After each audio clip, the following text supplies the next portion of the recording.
видно, слышно, все хорошо. Мгм. Так, еще раз добрый день. Мы будем с вами начинать. Для начала представлюсь я. Меня зовут Шутиков Артем Игоревич. Я являюсь менеджером-специалистом по региональному развитию образовательной платформы учи.ру. Сегодня тема нашей конференции посвящена проекту «Цифровая школа», который был запущен совместно с Институтом развития образования и Министерством образования, науки и молодежной политики Республики Коми.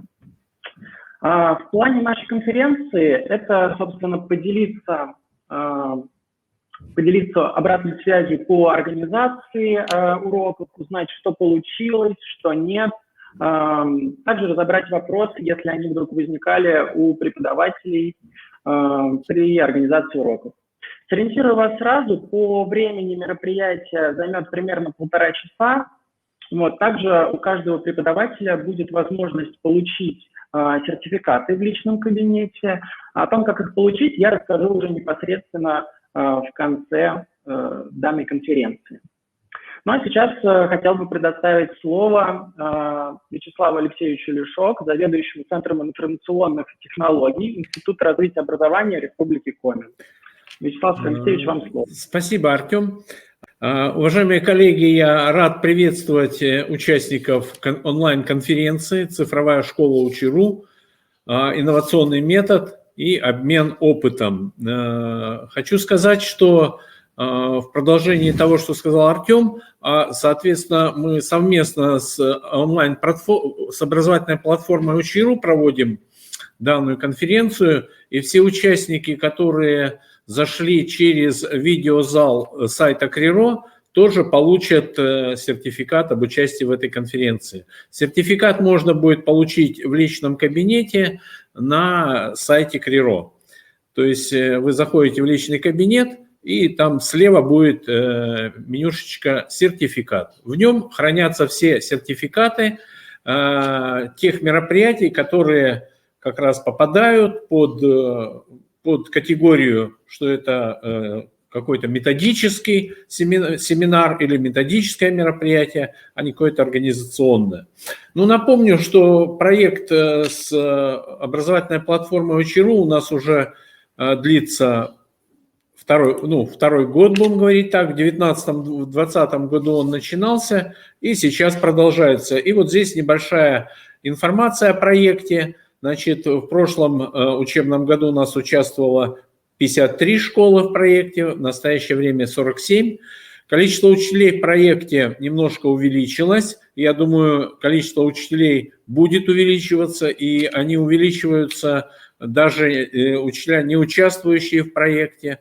Количество классов немножко поменьше, чем в прошлом году, 71. Количество учеников в проекте 1567.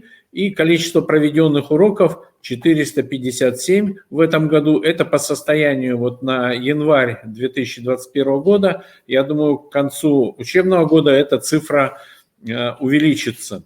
Я хочу пожелать участникам конференции удачной работы, удачно представить свои материалы. И я думаю, что запись этой конференции будет и у нас на сайте КРИРО выложено, и на сайтах образовательной платформы учи.ру. И я думаю, просмотрев эту конференцию еще, многие учителя, которые, может быть, сомневаются, какую платформу использовать в своей работе, будут склоняться именно в сторону платформы учи.ру.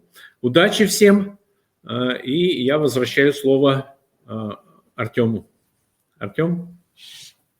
Вячеслав Алексеевич, большое спасибо за слова приветственные. И, соответственно, следующим нашим спикером является руководитель проектного офиса образовательной платформы учи.ру Илона Владимировна Абаншина.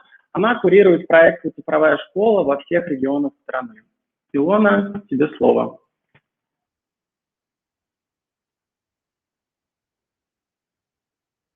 Видно. Кажется, видно и слышно. Да, я очень рада вас приветствовать. Отлично. До сих пор с теплом вспоминаю нашу весеннюю конференцию, когда собирались тоже таким составом и обсуждали опыт, как развивается проект.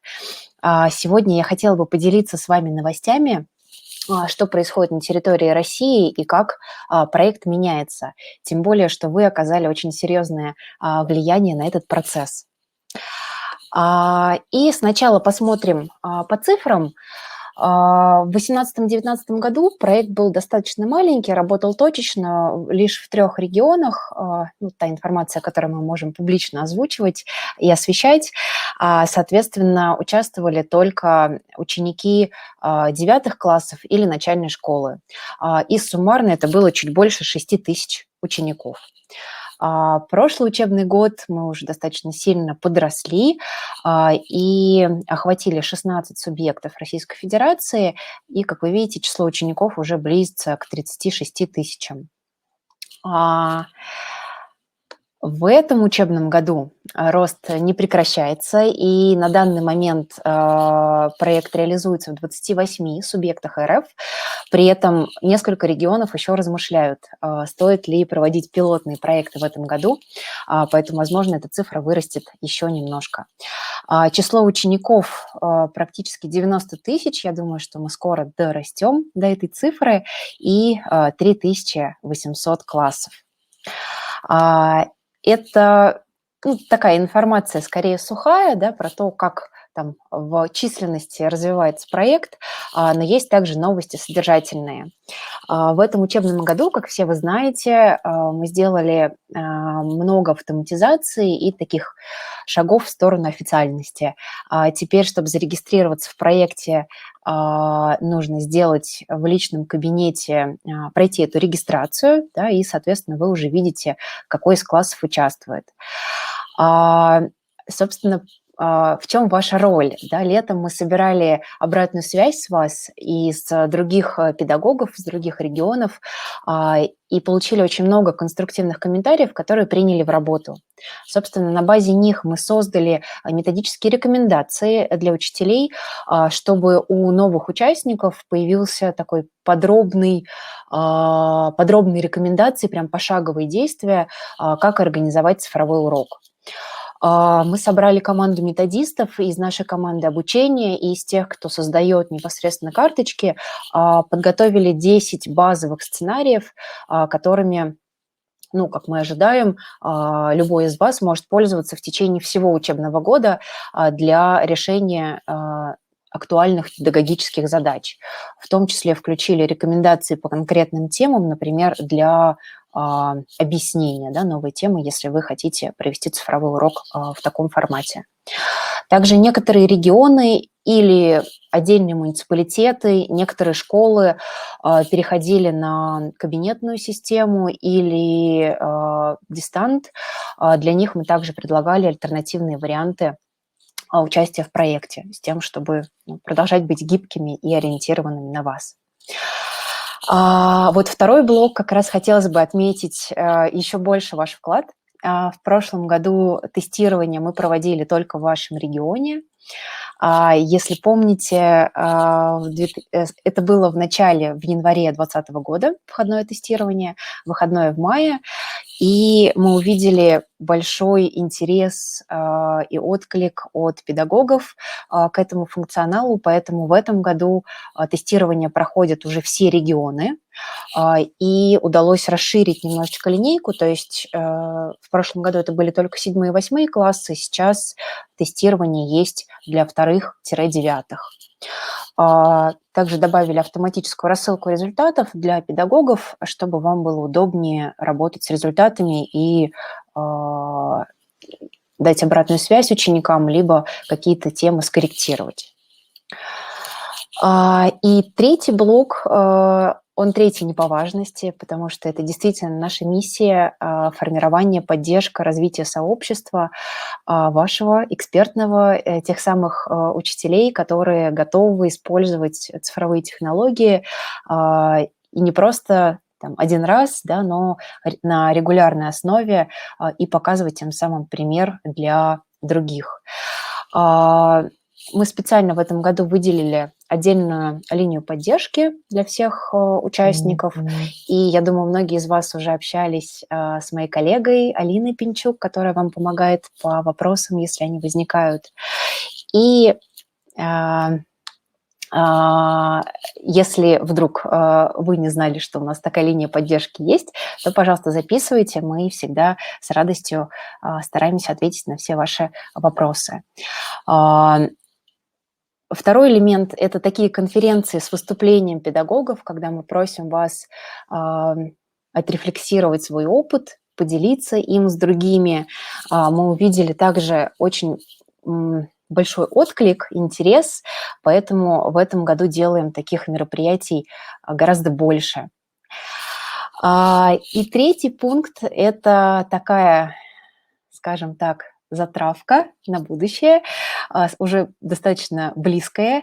В этом году мы планируем запустить отдельный конкурс среди участников цифровой школы по всей России. То есть все вы, кто участвуете в проекте, уже имеете возможность в этом конкурсе поучаствовать. Мы постарались сделать его максимально справедливым, поэтому будет много номинаций и для учителей старшей школы, и начальной, учителей городских школ и небольших сельских, потому что у нас есть разные участники. В ближайшее время мы направим все условия на электронную почту и будем очень рады вашему активному участию. Я бы хотела вас поблагодарить за ваш вклад и за готовность использовать то, что мы предлагаем, за вашу обратную связь. И надеюсь, что этот диалог у нас с вами продолжится и даст плоды не только для вас, но и для других регионов. Если какие-то есть вопросы или пожелания, то я остаюсь здесь, готова на них ответить, а так передаю слово Артему. Спасибо тебе большое. Было весьма информативно. Да, еще раз хотелось бы повторить, если у вас возникают какие-то вопросы, вы можете задавать их либо в чате, либо сверху есть кнопочка «Вкладка «Вопросы», и мои коллеги с удовольствием на них ответят. Ну а сейчас мы хотели бы уже предоставить слово кураторам и учителям, которые принимают участие в проекте. Они поделятся с нами, как организовывали обучение и налаживали контакт с учениками во время своих уроков. Поэтому сейчас предоставляю слово Татьяне Геннадьевне Чупровой. Это заместитель директора МБОУ Хабаровская средняя общеобразовательная школа, Усть-Цилимский район, село Усть-Цильма. Так, минутку.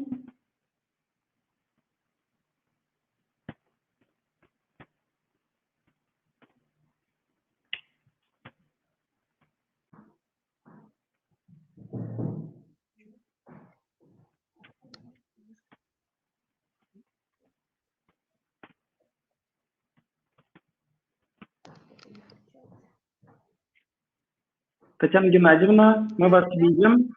Здравствуйте. Здравствуйте. Ой, вот так вот как-то. Так, меня слышно? Да, вас слышно, хорошо. Добрый день всем участникам конференции. Мы очень рады такому приглашению и рады тому, что мы сегодня сможем поделиться нашим участием в этом проекте. Спасибо организаторам за это. И я немножко расскажу о том, как было устроено, как было организовано участие в данном проекте. Хочу сразу сказать, что наша школа малокомплектная, и возможность принимать участие в данном проекте для нас было просто счастьем таким. В федеральном проекте «Цифровая школа учи.ру» мы принимаем участие уже третий год. По крайней мере, значит, у нас есть класс, который уже третий год занимается на данной образовательной платформе. 6, 7, 8 класс он сейчас. Благодаря тому, что мы имеем мобильный компьютерный класс, мы смогли привлечь ребят к этой работе на образовательной платформе. И пока такой проект существует, мы будем в нем, конечно, участвовать. Здесь, конечно, еще очень важно затронуть такой вопрос, как участие самих педагогов, их желание участвовать в данном проекте, потому что без желания учителя, без организации учителя, научиться чему-то, научить детей, конечно, это невозможно. И я им очень благодарна за то, что они все-таки за это взялись. В 2018 году на образовательной платформе у нас работал 1 учитель и 1 класс. Тогда как уже сейчас, в этом учебном году, в 2020-2021 проекте принимает участие 2 учителя и 2 класса. Но, как я уже сказала, вот 8 класс нынешний, который у нас принимает участие в проекте, он участвует 3-й год. И по результатам участия можно сказать, что отмечаются ученики, у которых были проблемы с математикой, с освоением такого предмета, но благодаря тому, что организована работа по отработке навыков, в первую очередь на этой образовательной платформе, мы можем говорить, что у этих ребят повысилась мотивация именно к изучению математики. Они могут видеть свой результат, они могут увидеть свои тут же ошибки. И, конечно же, здесь важно, чтобы ребята смогли отработать свои недочеты, потому что, конечно, работать тяжело, но тем самым они видят, они добиваются каких-то результатов. Большая, конечно, такая положительный момент мы отмечаем, что и для учителей. Почему? Потому что данный проект помогает учителю именно в плане того, что отслеживать результаты учеников, отслеживать индивидуальную траекторию. Учитель видит, ему не надо прикладывать каких-то дополнительных усилий для того, чтобы увидеть индивидуальную траекторию обучающихся. Тем самым мы говорим еще и о том, что такое формирующее оценивание. Все вышеперечисленные положительные моменты сказываются, конечно, на снижении загруженности учителя, да, и проводится непрерывный сбор и анализ результатов.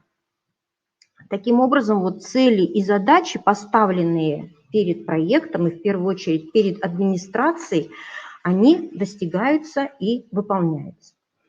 Ну, еще раз хочу отметить, что в первую очередь наша школа малокомплектная. Да? Конечно, мы решаем не столько карточек, где в классе, например, 20-25 человек. Нам есть сложность участия вот в марафонах. Почему? Потому что если у нас в классе 8 человек, да, то мы решим намного меньше карточек, чем в классе 20 человек. Поэтому здесь, конечно, конкуренция у нас такая. Но хотелось, может быть, еще предложить что-то, да, я думаю, что здесь, поскольку конференция, то можно какие-то сделать и выводы. Вот по обсуждению работы на этой образовательной платформе учителя, которые участвуют в данном проекте, они предлагают еще пожелание, что вот расширить курс геометрии, поскольку тоже предмет довольно-таки сложный. Ну и хотели бы видеть расширение данного курса именно вот в плане геометрии. А еще я бы, вот, может быть, так же, как координатор данного проекта, я бы, например, хотела тоже иметь информацию о том, насколько продвигается проект, то есть информацию, вот такую же индивидуальную такую траекторию именно для координатора. Учителя видят, но координатор не всегда может увидеть то, что происходит вот на этой образовательной платформе. Еще раз хочу поблагодарить образовательную платформу Учи.ру, организаторов данной конференции за предоставленное слово. И следующее будет у нас рассказывать уже учитель, который занимается этим. А я на этом выступлении свое заканчиваю. Всем большое спасибо и успехов в работе. Татьяна Геннадьевна, спасибо вам большое. Хотел у вас уточнить такой момент. Вы сказали, у вас, получается, вы работаете по мобильному классу, верно? То есть, да. Да. Ну и, соответственно, на учеников всех хватает. А компьютерного класса у вас нету? Или невозможно было изначально? Нет, дело в том, что у нас был компьютерный класс, но поскольку мы приобрели мобильный компьютерный класс, то нам просто-напросто так удобно. у нас ноутбуки, которые можно поставить в любом классе, и мы работаем с ними. То есть у нас такой вот мобильный компьютерный класс. Я вас понял. Хорошо. Спасибо вам большое тогда за предоставленную информацию. Благодарим. Спасибо вам. До свидания. До свидания. Следующий наш спикер, выступающий, это учитель начальных классов МБОУ Хварицкая средняя общеобразовательная школа, Усть-Цилимский район, Елена Алексеевна Линтос. Вам слово, пожалуйста. Да, здравствуйте. Мне бы мою презентацию.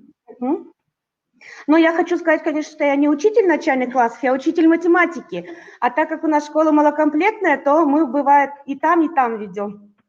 Прошу прощения. Ну, еще раз. Ничего.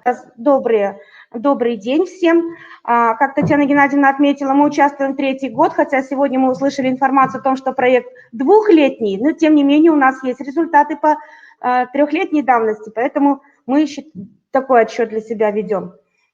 Но я участвую вообще на платформе уже 5 лет, а в проекте 3-й, вот как я уже сказала. И каждый раз у меня на проекте разные классы. Сначала был 6-й, потом 8-й, в этом году 4-й класс. Но помимо этого, конечно, все остальные тоже занимаются на платформе. Ну, вообще, изначально хочу сказать, что сама относилась к работе на платформе учи.ру скорее, наверное, как к развлечению детей, к игре, хотя, конечно, развлечение полезному, потому что это развивает интерес к математике, помогает в освоении материала, наглядность очень хорошая, чего у нас не хватает в школе, разнообразие вносит, и дети тоже скорее все-таки играли, чем, наверное, осваивали материал. Но вот со стартом проекта, конечно, произошли изменения.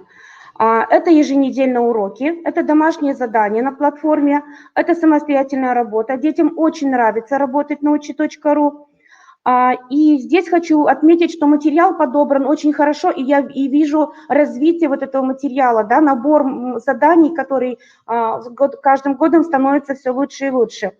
Вот, например, динамические модели, которые позволяют осваивать решение задач на движении в 4 классе, что является очень важным. Для детей это всегда очень сложно, но результат показывает, что дети легко справляются с этими задачами из учебника после того, как они поработают с такими динамическими моделями на проекте.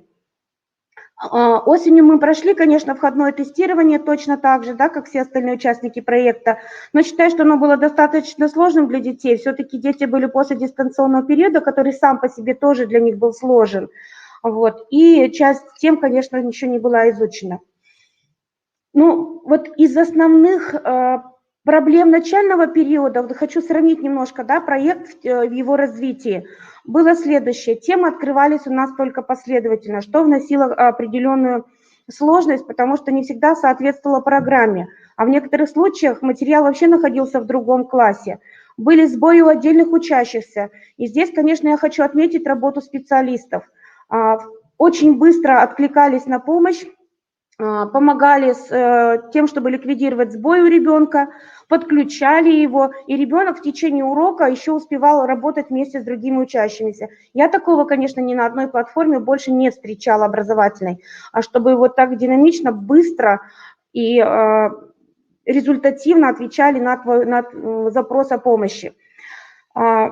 Сейчас ответ, конечно, идет чуть дольше, но хорошо, что вот есть разделение, да, помощь по проекту и помощь просто на платформе, то есть можно уже понять, куда обратиться с определенным вопросом. Но зато сейчас, хотя помощь идет дольше, внесены существенные коррективы в саму платформу, которые позволяют учителю самому корректировать и менять. Например, можно поменять программу класса, да, это актуально в 5-6, это актуально в 10-11 классах, там, где программа может быть у учеников 10-го, она на платформе в 11-м, и это никаких проблем для учителя не представляет.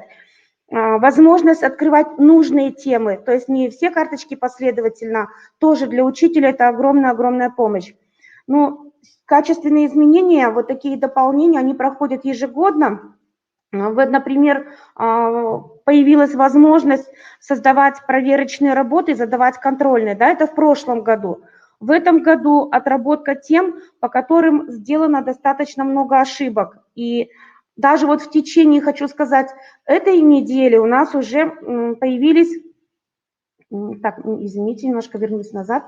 Даже вот в течение этой недели у нас уже появилась новая вкладка, которая, опять же, облегчает работу учителя, за что, конечно, большая благодарность разработчикам этой платформы. И, ну вот конкретный пример. Сейчас в 4 классе мне нужна была тема умножения трехзначных чисел, а на урок конкретно мне нужно было умножение чисел, которые оканчиваются нулями. Дети до этой карточки еще не дошли, то есть они не смогли бы самостоятельно выполнить эти задания. Поэтому я как учитель создала определенную карточку по этой теме, и дети могут ей заниматься, этой карточкой, выполнять задания этой карточки как дома, так и на уроке. И возможность отслеживать точно так же, насколько выполнены эти задания, проконтролировать, кому-то подсказать, что у тебя еще не закончена карточка, посмотреть, допустили ли снова эти ошибки. Затем тут же у нас... Почему-то перескакивает немножко. Тут же у нас появляется возможность отследить каждого ученика, в каком темпе идет, какие темы освоены, над какими еще нужно поработать учителю на уроке. И, конечно же, опять же, это работает все на результат ученика. Большим плюсом вообще хочу отметить на работу на проекте, это работа с родителями. Рекомендую зарегистрироваться всем, но часть родителей регистрируется, а часть родителей наблюдает за работой ребенка с его странички. Но при этом положительные отзывы я получаю каждый год. Родители втягиваются сами в этот процесс, где-то вместе с ребенком занимаются на карточках, где-то решают олимпиады, оставляют ВКонтакте отзывы, задают вопросы, как решить ту или иную задачу, что их заинтересовало. И, конечно же, это всегда тоже идет на развитие ребенка, да, это совместное времяпровождение с родителями и поддержка родителей ребенка, интерес к его деятельности. Ну и большая поддержка от родителей, как участие в проекте, для них всегда это значимо. То есть мы объявляем о том, что наш класс участвует в всероссийском проекте, и для родителей это звучит, ну, они гордятся своими детьми, что они участвуют в таком проекте, они отслеживают, помогают учителю в реализации этого проекта. Ну вот хочу сказать, что, на мой взгляд, все-таки оптимально использовать этот проект, не платформу всю целиком, там вообще вопросов никаких нету, а именно проект. Все-таки для детей с 5 по 8, 10 классы. Вот на мой взгляд, начальные классы для участия в проекте как будто бы еще маловаты. А 9, 10, 11 там своя специфики, и тоже, ну, если участвовать в проекте, то по времени можно как-то не успевать каждую неделю эти уроки выполнять. Ну, остаются проблемы, которые не решены до сих пор. Например, в некоторых браузерах не пропечатываются цифры все в числе. И бывает, не уследишь, ребенок подключился на определенном браузере, приходится отключаться, переходить на новый. И вот эту проблему нужно как-то решать, потому что дети не могут дальше продвинуться в выполнении заданий. И что еще мне не нравится? Мне не нравится, что дети могут начать выполнять любой раздел. Вот хорошо бы все-таки, чтобы это было под контролем учителя, потому что, имея соревновательный момент, да, и участвуя в соревнованиях, дети ради победы в тех же марафонах, они заходят в любой раздел и начинают прорешивать карточки, порой даже не особо вдумываясь, хотя, конечно, как будто бы и на пользу, но тем не менее, когда мы подходим к изучению темы, где нужна отработка этих заданий, у ребенка уже все выполнено. И поэтому, конечно же, результативность таких занятий, она не очень высока. Поэтому очень бы хотелось, чтобы в раздел дети по своему желанию не могли заходить, чтобы только это было подконтрольно учителю. Ну, дети занимаются с удовольствием, занимаются дети на уроках, в школе, дома занимаются. И поэтому, конечно, удовольствие получают от участия не только в проекте, а вообще в целом о работе на платформе. Большое, конечно, огромное спасибо разработчикам. Возможности у детей на этой платформе достаточно большие. Это разнообразные задания, это динамические модели, это яркие образы, которые позволяют решить то или иное задание. Ну, игры для них, насколько это для них это интересное времяпровождение, общение в чате. ну, многое что здесь сделано для того, чтобы заинтересовать детей предметам, по которым мы с ними работаем. Ну, в частности, конечно, по математике. У меня все. Большое спасибо.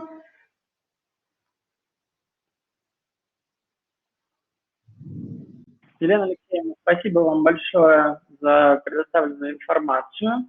Да, вот как вы верно заметили, у нас основной сейчас ориентир все равно идет на начальную школу, но мы сейчас активно начинаем уже прорабатывать также уже и среднюю, и старшую школу. У нас будет появляться все больше и больше заданий. Вот. В целом, по отзывам, я так понял, в основном детям нравится заниматься, то есть вот в процессе там цифровой школы задания все получаются или все-таки возникают иногда сложности у детей? Нет, конечно, сложности возникают достаточно. Где-то по невнимательности, конечно, торопятся, где-то немножко бывает отличается запись тетради от оформления записи на платформе, и поэтому у детей немножко такой разлад происходит. Почему я говорю, что они маловаты, им бывает сложно переключиться с одной формы на другую. Вот. А если по старшим хочу сказать, что то материалы замечательные, потому что часть тем я отрабатываю только здесь. Например, логарифмы в старших классах недостаточно в учебнике, не хватает, например, таких платформ, как Решу ЕГЭ, там, потому что уже другая форма, а для отработки на ваших вообще замечательный раздел. Тригонометрия отличная, вообще замечательная. Может быть, вот от детей, кто постарше, может быть, кто-то вам говорил, например, что им нравится больше заниматься вот там, в очном таком формате или вот на платформе, может быть, у них тоже какие-то сложности возникают, или, в принципе, все нравится? Нет, ну сложности-то возникают, но им нравится в каком плане? Потому что, еще раз хочу сказать, мы очень далеко находимся, да, от центров, наглядности у нас по математике очень мало, а старшие и средние классы, когда они получают возможность, например, наглядно увидеть, да, ту же тригонометрию, ту же работу на окружности, то есть какие-то особые свои моменты, которые нет возможности отработать ну, в других вариантах, и они с удовольствием занимаются. Вот, ну, все возраста занимаются с удовольствием, но у всех возрастов есть свои особенности и трудности. Я вас понял. Хорошо, Елена Алексеевна, спасибо вам еще раз за подготовленную презентацию. Спасибо, что поделились. Я тогда вас отключаю. И дальше, сейчас, минутку.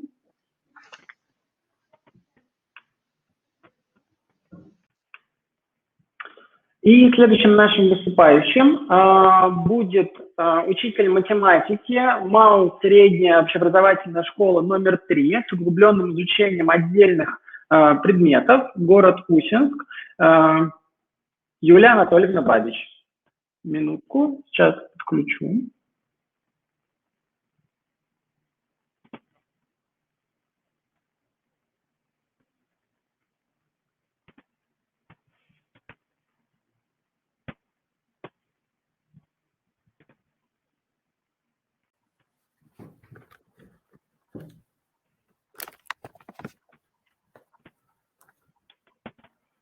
Юлия Анатольевна, добрый день. Мы вас видим, слышим, все хорошо.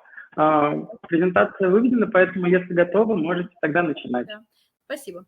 Здравствуйте, уважаемые коллеги. Вас приветствует учитель математики МАУ СОЖ-3 с углубленным изучением отдельных предметов города Усинска, Бабич Юлия Анатольевна. Наша школа работает с учи.ру уже 3-й учебный год, а лично я и мои классы работаем с проектом «Цифровая школа» 2-й учебный год. В начале 2019-2020 учебного года у меня был зарегистрирован в данном проекте 7-й класс с углубленным изучением математики. И вот я заметила, что детям нравились задания, формат уроков необычный нравился, несложные задания. Помимо того, что мы еженедельно работали в компьютерном классе, у меня дети выполняли 20 бесплатных заданий дома, решали, участвовали во всевозможных марафонах, олимпиадах от учи.ру. То есть я видела, что они заинтересованы, у них появился спортивный интерес, они получали грамоты, им нравилось оказываться в первых строчках рейтинговых таблиц. Вот. И я решила провести эксперимент, и в начале этого же учебного года зарегистрировала еще один свой класс, более слабый, это уже 8 Г-класс, более слабый, как было сказано. Вот. По словам сильных детей с углубленным изучением математики, не хватает им, то есть у них это самый легкий предмет на неделе, по словам детей. Все-таки пожелания такие у нас, что добавить задание повышенного уровня, базовый уровень хороший, достаточно, вот, и добавить задание повышенного уровня. Ну, отмечу, что для отработки навыков, для того, чтобы заинтересовать детей, для того, чтобы закрепить материал, задания от учи.ру очень хороши. Осенью 2019 года с классом с углубленным изучением математики мы участвовали... Так, а как слайды листаются у нас? Так, вот, значит, осенью 2019 года мы участвовали... Проводили открытый урок в рамках предметной декады математики по обмену опытом с изучением математики на платформе учи.ру, за что я была награждена благодарственным письмом Управления образования за активное участие в предметной неделе. Это показано у нас на 3-м слайде. Вот мы на 2-м проводим урок, и на 3-м слайде у нас показано, как работают дети у меня в кабинете, в компьютерном классе, и благодарность, которую мы получили за активное участие предметной неделе. В 2019-2020 учебном году Министерство образования, науки, молодежной политики участвовало в реализации проекта для обучающихся «Цифровая школа по математике» Республики Коми с использованием онлайн-платформы учи.ру. Проект проводился с сентября 2019 по май 2020 года, и согласно замыслу проекта участники проекта еженедельно проводили урок математики в компьютерном классе, и вот по итогам участия наша школа признана лидером проекта. К концу 2019-2020 учебного года на платформе учи.ру у меня были зарегистрированы все мои классы, 6 классов. И вот в связи с переходом на дистанционное обучение весной 2020 года еженедельно проводимые уроки с использованием платформы учи.ру оказались очень полезными для нас. В текущем учебном году в проекте «Цифровая школа» у меня принимают участие 2 класса, и с оставшимися классами, учащимся остальных классов часто даю в качестве домашнего задания. Вот они у меня в компьютерном классе не работают, но в качестве домашнего задания я часто даю им либо решить задание от учителя, либо решить 20 бесплатных карточек на платформе учи.ру. Это очень выручает, когда вот не хватает времени на проверку тетрадей. У детей появляется интерес, отслеживаем статистику. И на 2 последних слайдах вы можете увидеть благодарственные письма учителю за организацию и проведение различных олимпиад, за участие в различных марафонах по математике с использованием учи.ру, а также достижения учащихся. В конце осени, вот это последний слайд у меня, в конце осени 2 учащихся из профильного класса получили дипломы за успешное прохождение онлайн-курса учи.ру по алгебре 8 класса. И в конце своего выступления я бы хотела передать вопрос от моих учащихся. Дети спрашивают и просят, почему на учи.ру нет базового курса по геометрии. Ну, на этом все. Я кратко на этом хотела бы закончить свое выступление. У меня времени на подготовку было мало, поэтому простите за краткость. Хорошо, Юлия Анатольевна, спасибо вам большое. Я хотела уточнить вот такой еще раз момент. Вот по поводу организации, например, самих уроков. Вот у вас тоже, например, у вас компьютерный класс, вы работаете в компьютерном классе? Да, мы работаем в компьютерном классе, да. Я понял. То есть он у вас прям выделяется как отдельно в расписании урок? В расписании. Да. Все, я вас понял, хорошо. А может быть, вот такой момент, ну, как бы не раз уже говорили, что мотивация, например, там в средней школе у детей, она все-таки ниже, чем у начальной. Вот возникают ли какие-то проблемы, может быть, с организацией вот самого этого урока? То есть, может быть, у детей есть какое-то там негодование, например, или незаинтересованность? Нет, у меня работают в компьютерном классе 8 классы, 2 8 класса, одной параллели, вот, и они работают с удовольствием. Помимо того, что они дома еще решают бесплатные карточки, либо задания от учителя и в классе, они у меня работают с удовольствием. Нет такого, что им не нравится, наоборот, они с удовольствием решают, занимаются. То есть с этим проблем нет у нас.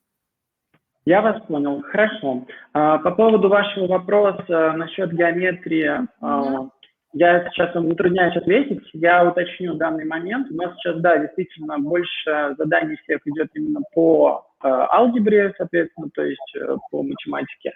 А в геометрии пока точно, я думаю, что они будут находиться в разработке в ближайшее время, потому что задания добавляются в любом случае.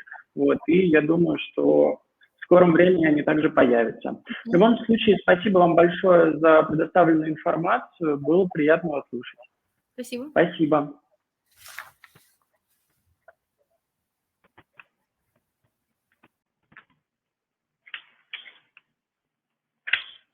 В целом, если говорить, хотелось бы поблагодарить еще раз всех выступающих, что поделились своим опытом. Если у вас еще остались какие-то вопросы, вы можете написать их также в чат. Вот. И хотелось бы сказать, что в заключении, как я говорил, расскажу немножко о том, как получить сертификаты. То есть для получения сертификата в личном кабинете вы должны зайти во вкладку «Профиль», у вас там будет во вкладку «Портфолио» и ввести код, который указан у вас. Сейчас я его продублирую в чат. Ввести вот этот код, нажать «Активировать». После этого вы должны подключить своих учеников, чтобы каждый 10 учеников хотя бы в вашем классе решила хотя бы одну карточку в течение 20 дней. Если же в классе меньше 10 учеников, то тогда выполняют 100% всего класса. И хочу напомнить также, что у вас есть возможность получить сертификат по проекту «Цифровая школа». Главное провести 8 уроков в течение года. В принципе, наверное, наша конференция подошла к концу. Мы пока будем находиться еще с коллегами здесь онлайн, поэтому если у вас возникают какие-то вопросы, вы можете их задавать, мы на них ответим. Артем, наверное, многих интересует или будет интересовать вопрос, как включиться в этот проект, например, на следующий год. То есть что для этого нам будет? Заявка вам подается или как-то через нас и Министерство образования Республики Коми? Какова процедура? Кто-то может объяснить? Смотрите, по данной информации я могу оставить ВКонтакте. Свяжитесь непосредственно уже с ответственными за проведение данного, за проект «Цифровая школа». Я оставлю контакты, вы можете задавать вопросы на вот эту почту. Минутку, сейчас я направлю. И вся информация будет, соответственно, со временем уже поступать. Я думаю, что также мой коллега Павел Концов, с кем и вы связывались предварительно, уже более детальную информацию вам сможет дать. Ну и по срокам тоже подачи заявок, если такие сроки существуют. Ну, я имею в виду на следующий год. На следующий год я пока затрудняюсь вам ответить. Спасибо. Сейчас, минутку. Да, я вам направлю ссылки полезные.